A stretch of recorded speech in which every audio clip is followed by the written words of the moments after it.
When the RMS Titanic set sail on April 10, 1912, it was hailed as the most luxurious and advanced ship ever built. A floating palace symbolizing human ingenuity and the bold spirit of a new century. Stretching over 880 feet long and towering like a modern skyscraper above the sea, Titanic was an engineering marvel equipped with cutting-edge technology, including watertight compartments and electric elevators. It was considered unsinkable, but beyond its steel and splendor, Titanic was a microcosm of the world it carried, divided sharply by class. On the upper decks, the wealthy elite dined on fine china, waltzed to live orchestras, and lounged in first-class suites that rivaled the finest hotels. Meanwhile, deep below in third class, immigrants and working-class families crowded into modest cabins, chasing dreams of a better life in America.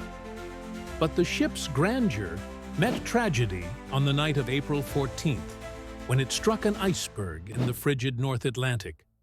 What followed was a chaotic and heartbreaking descent into disaster. With too few lifeboats and a deeply flawed evacuation process, survival often depended on wealth, gender, and luck.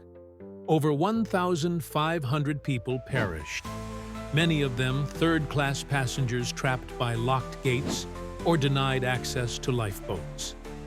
Among the stories that haunt history are those of Captain Edward Smith, who went down with his ship, Isidore and Ida Strauss, the elderly couple who chose to die together, and the band, which played to the very end to calm panicked souls.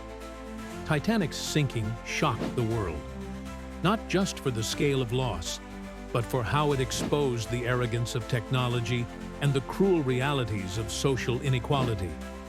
In its wake came sweeping changes to maritime law, including mandatory lifeboat drills, 24-hour radio watch, and lifeboats for all. Yet the Titanic endures in our collective memory not merely as a shipwreck, but as a powerful symbol of human ambition, hubris, and vulnerability. Over a century later, it still captures our imagination, reminding us that no matter how great our creations, we are never greater than nature. And often, our greatest tragedies are the ones we thought impossible.